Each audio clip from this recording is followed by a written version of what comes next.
കുംഭമേളയിൽ പങ്കെടുത്ത് വൈറലായ പെൺകുട്ടിയുടെ വിവാഹം പ്രായപൂർത്തിയാകാതെയാണ് നടത്തിയതെന്ന ആരോപണത്തിൽ CPI സംസ്ഥാന സെക്രട്ടറി ബിനോയ് വിശ്വം ഇപ്പോൾ കടുത്ത വിമർശനവുമായി രംഗത്തെത്തിയിരിക്കുന്നു. ഇതൊരു കേരള സ്റ്റോറി തന്നെയാണെന്നാണ് ബിനോയ് വിശ്വം പറഞ്ഞത്.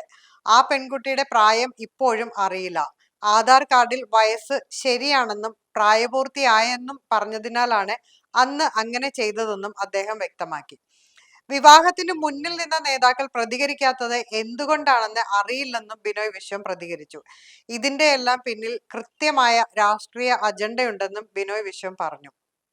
പ്രായപൂർത്തിയാകുന്നതിന് മുൻപാണ് മധ്യപ്രദേശ് സ്വദേശിയായ പെൺകുട്ടിയുടെ വിവാഹം നടന്നതെന്ന് നേരത്തെ ആരോപണം ഉയർന്നിരുന്നു. എന്നാൽ ഈ വിവാദങ്ങൾ അന്ന് ഫർമാൻ ഖാൻ നിഷേധിച്ചിരുന്നു. ഇപ്പോൾ national commission for scheduled tribes നടത്തിയ അന്വേഷണത്തിൽ താരം പ്രായപൂർത്തി ആകാത്ത പെൺകുട്ടിയാണ് എന്ന റിപ്പോർട്ടുകളാണ് പുറത്തുവരുന്നത്.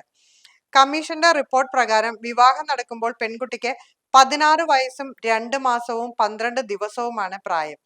ഇതിന്റെ അടിസ്ഥാനത്തിൽ പോക്സോ നിയമപ്രകാരം ഫർമാനെതിരെ കേസ് ഫയൽ ചെയ്തിട്ടുണ്ട്. മധ്യപ്രദേശ്, കേരളം DGPമാരോട് കമ്മീഷൻ അന്വേഷണ റിപ്പോർട്ട് ആവശ്യപ്പെടും. ഏപ്രിൽ 22-ന് ഡൽഹിയിലെ ആസ്ഥാന ഓഫീസിൽ DGPമാരോട് ഹാജരാകാനും നിർദ്ദേശിച്ചു. മധ്യപ്രദേശ് മഹേശ്വറിലെ സർക്കാർ മെഡിക്കൽ കോളേജ് ആശുപത്രിയിലെ രേഖകൾ പ്രകാരം പെൺകുട്ടി 2009 ഡിസംബർ 30-ന് വൈകിട്ട് 5:30-നാണ് ജനിച്ചത്. മാർച്ച് 11-ന് വിവാഹിതയായപ്പോൾ 16 വയസ്സായിരുന്നു പ്രായം. തിരുവനന്തപുരത്തുള്ള ക്ഷേത്രത്തിലാണ് ഫർമാനും പെൺകുട്ടിയും വിവാഹിതരായത്. അവരുടെ ആധാർ കാർഡുകളിൽ രേഖപ്പെടുത്തിയിരുന്ന പ്രായം പരിഗണിച്ചാണ് വിവാഹം നടത്തിയതെന്ന് ക്ഷേത്രം അധികൃതരും വ്യക്തമാക്കി.